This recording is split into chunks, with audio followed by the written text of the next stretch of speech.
मैं आपकी तरफ बढ़ूंगी, क्योंकि आज मैंने देखा कि पीपल्स पार्टी की आप लोगों ने 4 रुकनी कमेटी बना दी है जिसमें आप ये सेनेट इलेक्शन के मामले को चैलेंज करने के लिए जा रहे हैं। अच्छा, इससे मुतालिक रजा रब्बानी साहब जो कि इस कमेटी के अपने ही एक मेंबर हैं, उनका एक बयान भी हमारे पास है, क्या हम वो चला सकते हैं इस वक्त, जिसमें वो हैं कि आर्टिकल 69 के तहत ये चैलेंज हो नहीं सकती है। तो पीपल्स पार्टी का बड़ा क्लियर पहले माजी में मौकफ रहा है कि जो मामलात ऐवान के होते हैं उसमें अदालत हो नहीं सकता। जरा सुन लीजिए पहले, फिर मैं नफीसा बीबी की तरफ आऊंगी।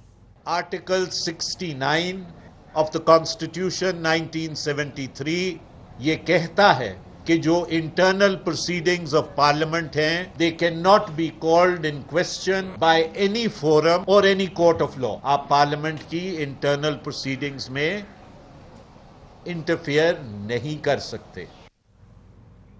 जी नफीसा बीबी, ये आपका 2015 और 18 में ये मौकफ था।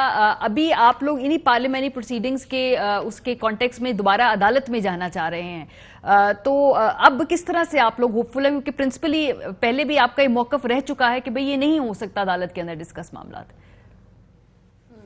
देखिए, सबसे पहले तो मैं तशवीश का इजहार करूंगी जिस तरीके से मरियम नवाज बीबी को निशाना बनाया जा रहा है, लग रहा है कि यहाँ पर भी इंतकाम की बू आ रही है। दूसरा, मैं नैब के हवाले से बात करूंगी कि नैब एक बहुत बदनुमा धब्बा है इस मुल्क के ऊपर, और एक करप्शन की आड़ में एक हथियार की तरह इस्तेमाल किया गया है। नैब न्याजी कटजोड़ है। लेकिन अब ये एक नई चीज जो मैं देख रही हूँ और हैरत है कि ये अब नैब एक नेशनल सिक्योरिटी के ऊपर भी एक जजमेंट पास कर रहा है कि मुहिब्बुल वतनी के सर्टिफिकेट्स भी यही देंगे। तो ये एक बहुत ही तशवीशनाक बात है और ये काबिल मजम्मत भी बात है। जो आपका सवाल था बहुत अहम सवाल है। एक वाज़ेह फ़र्क है, मैंने जो रजा रब्बानी साहब की प्रेस टॉक सुनी, जो पहली वाला स्टेटमेंट था और ये है, मुझे तो कोई ताज़ाद समझ में नहीं आया कि कैसा ताज़ाद, क्योंकि एक आपकी प्रोसीडिंग जो सेनेट की प्रोसीडिंग्स हैं वो अलग हैं, और ये जो इलेक्शन है इसमें आपकी इलेक्शन कमीशन भी आती है। आपके इलेक्शन कमीशन ने नोटिफाई किया है कि इलेक्शन कब होना है। आपके इलेक्शन कमीशन पूरा स्ट्रक्चर जो है वो डिटर्मिन किया है, और जो ये ठप्पे वप्पे सारे लगे हैं ये इलेक्शन रूल्स के तहत लगे हैं। तो जहां एक और कानून लागू आ जाता है, सिर्फ हमारे रूल्स उस पर नहीं अप्लाई करते सेनेट के या पार्लियामेंट के, इलेक्शन कमीशन के कवानीन भी उस पर आ जाते हैं, आइन आ जाता है, और जहां आइन आता है तो everything is justiciable. Fundamental rights ऐसी चीज है जो हर सिटीजन, क्या हम पाकिस्तान के आइन का हिस्सा नहीं है? क्या हम सिटीजन्स नहीं? लेकिन नफीसा आप जो बात कर रही हैं, जो आप बात कर रही हैं, कल हमने काफी कानूनदानों से इस हवाले से राय ली, उन सब का जिसमें बड़े नोटेबल लोग थे। सलमान अकरम राजा साहब ने भी आर्टिकल 69 को कोट किया और उनका ये कहना था कि प्रोसीजरल इश्यूज के ऊपर मुश्किल है चैलेंज करना। उन्होंने कहा कानूनी लेवल पे अगर आप कोई गुंजाइश निकाले तो निकाल सकते हैं, और बहुत सारे लोगों का इस बात पे एग्रीमेंट है कि प्रोसीजरल इशू के ऊपर शायद इसको चैलेंज नहीं कर पाएंगे अदालत के अंदर, और ये जैसे कि उनके बयान में भी ये जाहिर हो रहा है रजा रब्बानी साहब के। It has to be decided, it has yet to be decided कि ये एक एक्सक्लूसिव सेनेट सेशन था या ये एक इलेक्शन सेशन था।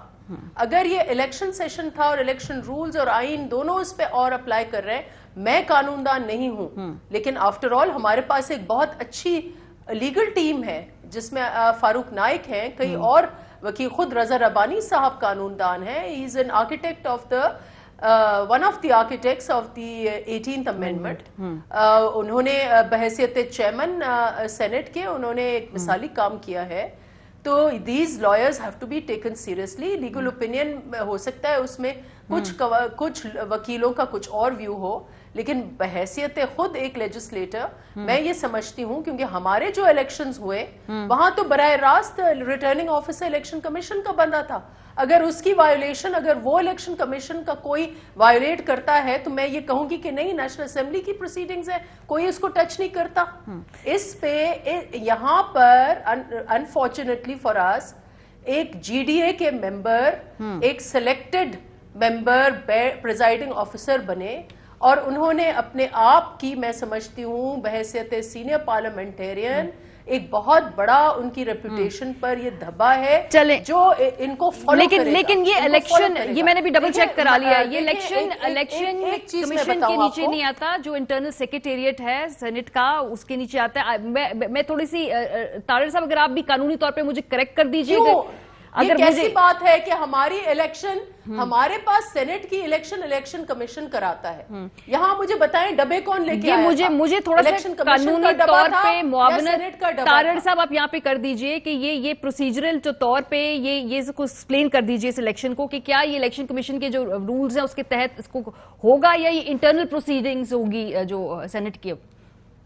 دیکھیے میری قانونی رائے یہ ہے کہ اس کی ریٹ لائے کرتی ہے آرٹیکل 199 کے تحت ہائی کورٹ میں، اور even though election material election commission سے آتا ہے بٹ اس کو کنڈکٹ جو ہے وہ سینٹ کرتی ہے. ہینس وہ الیکشن کمیشن کا الیکشن نہیں ہے، وہ سینٹ سیکریٹریٹ کا الیکشن ہے. اور جو سینیٹرز کا الیکشن ہوتا ہے اس کو الیکشن کمیشن کا ریٹرننگ آفیسر پریزائڈ کرتا ہے، اس لیے وہ الیکشن کمیشن کا الیکشن ہوتا ہے. تو یہ سینٹ سیکریٹریٹ کا ہے اور اس کا کوئی بھی گریونس جو ریڈریس ہوگا وہ ہائی کورٹ کے لیول پہ ریٹ جورسڈکشن میں آرٹیکل 199 کے تحت ہوگا. چلے مجھے بریک پہ جانا ہے، اس سے پھر آگے پھر